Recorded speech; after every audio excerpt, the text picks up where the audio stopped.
Hello everyone, Zellerant here, and today we're going to take a look at Hasna, the last member of the latest expansion that just released that I have not covered yet. She has her own unique mechanic to her skill set.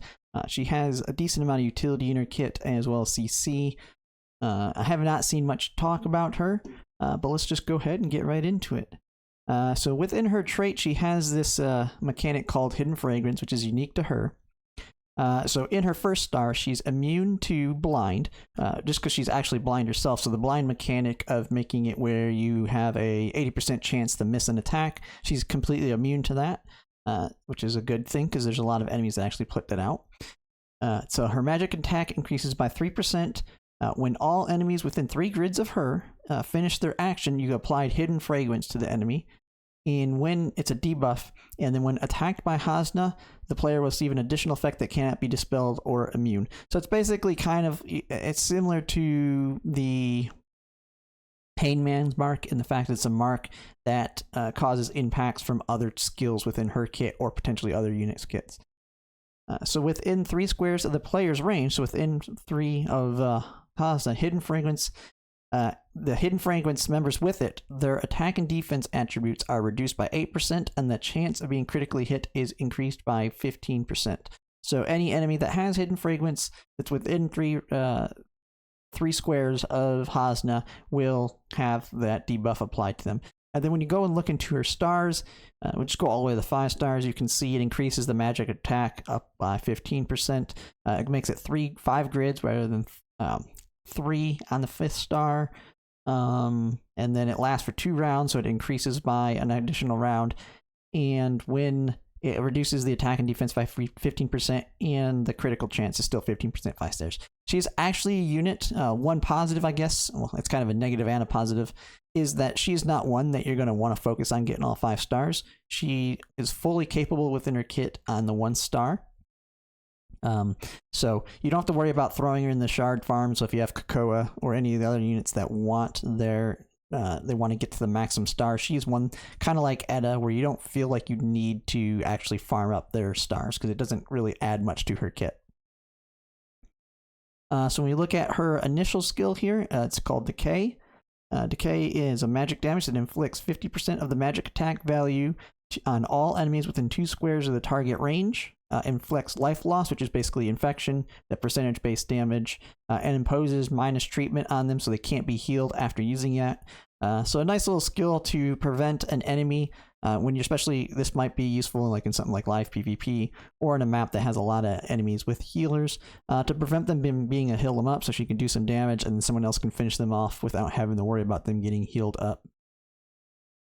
When we took a look at her level 1 skills, the first one is Hypnosis, and this one is a magic damage single attack that causes 35% damage and inflicting sleep that lasts for 2 rounds.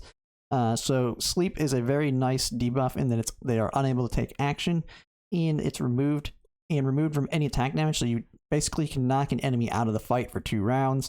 You can't actually attack them because if you attack them, it'll take them out of sleep, but it's a way to reduce the incoming damage from enemies is by putting them to sleep, lasts for 2 rounds. And if I'm not mistaken, let me look at the other one here. This one will actually show its range. So this one has a range of 3, so you can do this from a distance from her, basically knock an enemy out of the fight. Pretty useful. Then you have the second level 1 skill, which is this one's a passive, and after actively attacking, the damage received by the player is reduced by 15%. So after she attacks, she has her damage reduced by 15%. When a critical hit occurs, the damage received is further reduced by 25%, or, well, not further. The damage reduced goes from 15 to 25%, and then this lasts for 1 round. So if she doesn't attack, she also is basically making it where she takes less damage. This one, to me, doesn't have as much use in her kit, because a lot of her kit revolves around putting these debuffs on the enemies, as well as using her trait of the fragrance.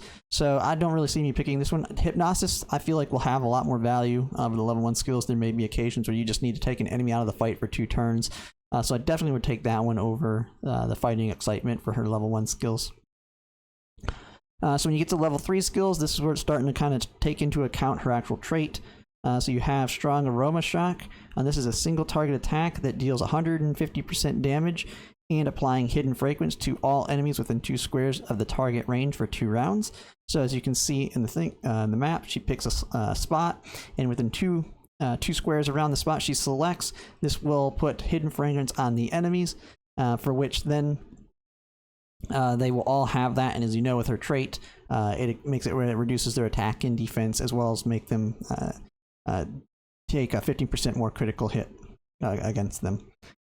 So a nice one to kind of, if you're rounding around her Hidden Fragrance skill, so a nice little skill there to apply Hidden Fragrance to a bunch of enemies in a large area.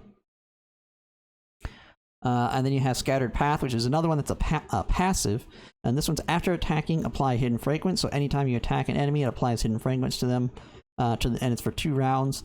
When attacking an enemy that already has Hidden Fragrance, you can restore 2 energy points, and when you defeat an enemy with Hidden Fragrance, restore an additional 40% health. So it's just another one that revolves around her whole mechanic. So you can apply Hidden Fragrance at this one. If they already have it, you can get some energy back. So a decent little skill here when it comes to building up her energy, as well as getting more Hidden Fragrance out to the enemies for increasing the damage done against them.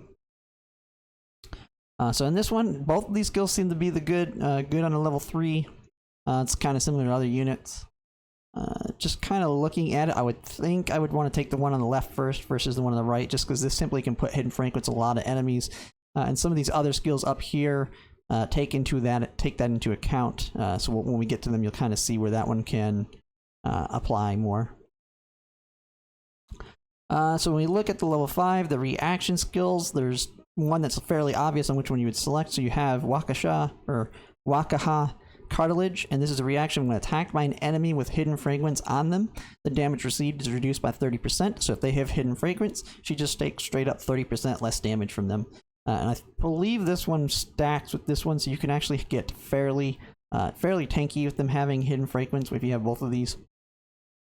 And then you have level 5, which is Anger, which a lot of other units that we have already have this kind of. So this one's just when attacked, the attack damage is reduced by 8%, and after being attacked, she gains damage plus damage to for 3 turns. So just kind of a standard one. This one I would always want to pick the one on the left here, Wakaha Cartilage, just because it reduces damage quite significantly, and a lot of what I see, at least on the current tower, and I know in the future tower, is survivability kind of can be key, just keeping them alive while your damage dealers are doing damage. And so when we get to the level 7 skills here, we have Raid, which is a support instant. It's an instant support skill, and you gain critical hit 1, critical damage 1, and a move 2, lasting for 1 round. And then you have, and so that's just a very basic apply to her. She can get critical hit, so she can do a little bit more damage and move around a little bit more. And then we have Scent of a Person. This one is when the action starts, if there's an enemy with Hidden Fragrance within 4 squares of the player's range, the player gains critical hit 2, and the maximum range increased by 1 square. After a critical hit, the player can move an additional 2 squares. So just another passive for putting Hidden Fragrance out on the enemies within 4 squares of the player's range. They gain critical hit, and she gains critical hit 2, and the maximum range is increased by 1 square, so she can move farther. And so a lot of what her kit revolves around is she is able to give herself more crit. So you'd kind of want both of these level 7 skills, because if you can max them out her crit, where she's pretty much always critting, she can do a pretty decent amount of damage. So these ones, both level 7 seem to be fairly good. I would think I would want to take the one on the left because it's instant, applies it immediately to her. But this one has its value as well. So when we get into the basic attacks, there's nothing too crazy with it. We have Hypnotic Strike, which is 80% magic damage and a 30% chance to apply sleeps, and it's only for 1 round. So this one's kind of, it's RNG based, so this one's nothing too special. And then when you come over to the one on the right, Eviscerated Phantom, this is a normal attack. So it's a single attack causing 90% magic damage if adjacent to the target. So if they're right next to it, if she's right next to it, and they have Hidden Fragrance, an additional attack will be made causing 50% magic attack value physical damage, and it's guaranteed to be a crit hit. So pairing something like this with Raid, where you have crit damage +1, and you have the move to be able to close the range. So if they already have that Hidden Fragrance, which, as you know, with a lot of these other skills, pretty much all the enemies around her, if you're set up correctly, should have hidden fragrance on them. So this is a quick way to do 140% on a basic attack. Quite easy. And so it also has a range of 2, so if you're not next to them, you can also use it. You're just not going to get the advantage of being right next to them. And so then when we get up here, we have the last 2 skills. Both of these have, the one on the left is more unique to her, while the one on the right, I'm pretty sure I've seen in other units.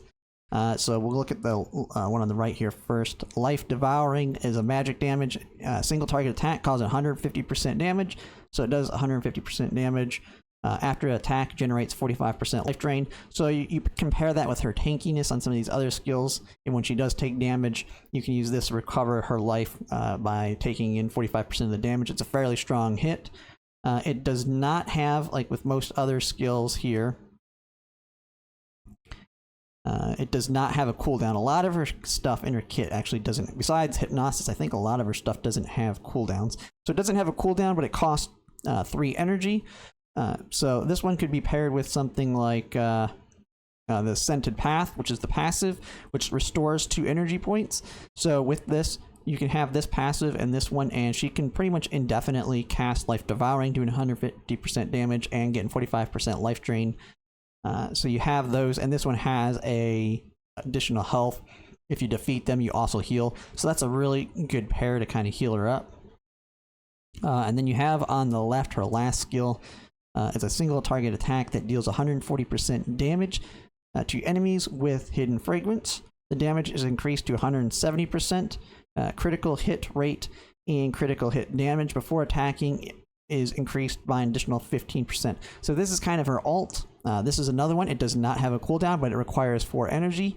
And this is actually the skill you would kind of want to build your entire kit around. Alright, I have it ready for the ultimate skill of hers, and this is really the only one you kind of need to see it in action. I couldn't really find a video that really shows its maximum potential. So it is an AoE that hits every enemy that has Hidden Fragrance. In their demo, there's only one enemy that I see that has it. But you can kind of see it mixing in with her passive down here, where she can restore the energy as well as the health regain that it has. So we'll just kind of take a look at it here. It's got a pretty cool animation to it. She kind of jumps up with her strings, does the damage here. I mean, it's going to shows it 3 times just so you can kind of see it. And you can see it does the damage to the enemy. Again, video doesn't actually show the energy regained from attacking someone with Hidden Fragrance, but if you had multiple, it would actually attack all of them, as well as then you have the heal from the passive as well. So overall, that's the main ult of her kit. I couldn't really find a good video demoing it. I didn't see it show in this, and I kind of looked through others. But it is basically her most powerful attack, and it's what you'll want to build around in her kit. Because it's a 4 energy cost there, so you're going to want to make sure, you're probably almost certainly going to want the Scented Path passive as well, so that you're gaining that energy back as you use this attack, because you're pretty much going to want to do this attack every turn, if possible. So you want to have someone like Cocoa or eventually Terra in the future to keep her energy topped up, so she's constantly, basically you have her set up with like this passive, this attack, maybe, and then this level 3 here, so that you're putting Hidden Fragrance on multiple enemies, and then every turn with her you're just spamming this attack to do as much damage as you can. And that's kind of the build I see with her working out. I mean, you have some utility what puts sleep on them with like the basics here, but nothing too crazy in the rest of her kit. To me, she's actually probably, she's one unit that I know I'm almost certainly probably going to be skipping. I want to try and get pretty much every character that comes out. But I know even as someone who spends money, that's not going to be possible, especially when I eventually get some bad luck at some point. Because I know it's coming where I'm going to go all the way to 180 pity. So I want to maximize my, even as a spender, I still want to maximize my pulls. To me, she's an easy skip, especially when we have, because her whole entire kit is still kind of revolved around being a DPS, but she does nowhere near the damage of someone like Sophia or a Gust, and I'd say even a Kanbei without his preferred maximum kit. Like a Kanbei can do a lot of damage even when he doesn't have all the resources he needs. So to me, she's kind of tricky to work with in that, just keep using this skill. It can do a lot of damage, but it's very, very situational. I think she's definitely the weakest of all the debut banners that we will have up through this point. And if we look at the release calendar, I know it's changing, but based on the new expansion, the 3 that were included in it are Akambe, Hasna, and Homa, so we know they're probably coming here soon. The current predictions are that after Coco, Akambe will be coming next, and then it's kind of up in the air on whether they'll actually cycle in August or Sophia, or actually just finish off this patch and then have Akambe, Hasna, Homa before going to Sophia and August. We don't know. But Hasna's especially if it goes after Akambe, if Hasna's the next one, I would say she's an easy skip to ensure you can save polls for whoever your preferred is of Sophia or August. But I mean, I'm not saying she's completely useless. She can do good amount of damage with that AoE attack, and you can build completely around her kit. So if you do like her and she's like one of your favorite characters, I'd say it's not a bad choice, but you are risking at that point getting Sophia or August. So, and then you also have a bunch of other really good units. So if Sophia or August come out, then you might want to have to skip. Even if you get them fairly early and then you have enough to get Hasna, I still think that she's an easier skip because we also really want Homa if you have August, for example. And then you have a lot of other good units coming out like Karis. Karis is a good magic user that I plan to pull on when she's available. And then you have Terror, which is another broken support unit similar to Coco. So overall, kind of an easy skip on the kit because there's really nothing in it that separates her from the rest of the DPS that she can do that someone else can't do better. I mean, yeah, she can hit a bunch of enemies with her attacks, but it's a lot weaker, and you have to be able to be in the situation to apply it, while someone like August or Sophia can just kind of do it all the time. Now, when it comes to her weapons, it's kind of fairly standard with your DPS on pretty much every characters. So she uses, I believe, what is her weapon type here? I actually don't think it says. I think she was a staff user, if I'm not mistaken. Doesn't actually state here. Let me see. I think here in her kit, Focus, Starlight. Okay, yeah, so she is a staff user. So their recommended equipment on this tier list here, which they have her near the very bottom. She's with Fakal on this tier list, if that tells you anything. So, you just have the basic damage dealing staffs would be her priorities. And then when it comes to, so you can use Disaster Bottle, Fire Ring. So when it comes to her trinkets, just the more utility ones. So Disaster Bottle to weaken enemies, or Fire Ring so you can do a bit of extra damage with her kit that's penetration type damage. So fairly straightforward there. But overall, I think she is an easy skip. There's nothing in her kit that sticks out that says must get to me in any way. There's nothing special. I don't see massive utility. I mean, the greatest utility she probably has is that Hypnosis, but Hypnosis putting the enemy to sleep's nice, but that's pretty much all you're going to be able to do with her kit, because if you take this one, you're going to have to sacrifice somewhere else relating to her ultimate. And if you can't keep this ultimate up, her damage just goes down the drain. So just kind of a quick look at Hasna. Probably the first unit that I don't have any excitement towards on attempting to make polls on. And I know on future units, like I know Karis I definitely want to get. I haven't really looked too much in Shaq Lulu. But I know Agatha is another one I'm going to want to get. From what I read, yeah, she's a weaker DPS than August or Sophia, but in the Tower of Adversity, there's actually been mutations added that make Sophia and August very bad at them, where Agatha can make up the difference. So Agatha's probably an easy pull for me as well. And then you have Terror, who is an absolute must pull in my opinion, just for his capabilities. And we'll go over all these kits in my future videos here. And then you just start having the units with their signature weapons, which start ramping up on their capabilities. Like Raliwa is really good. Tristan's really good that I know. I haven't really looked into Pamina or Layla yet. So overall, Hasna's probably the most skippable of the units so far. And I will do a breakdown in a upcoming video on my priority list when it comes to polls based on our newest predictions. And now that we know what Coco's up, so kind of based on the current predictions of it being Akambe, Sophia, August, and then Hasna Homa, kind of what my pull priorities would be. So I will include Hasna's easily going to be the skip on that. And then I'm going to kind of look at some teams that all these units, so which units pair to best in the next like 4 to 5 banners. But overall, that's Hasna. She has some utility. Like, if I lose a 50-50 and get her, I will still use her. There will probably be situations where she can be useful, but she's definitely not a must pull. So that's Hasna. Thanks for watching.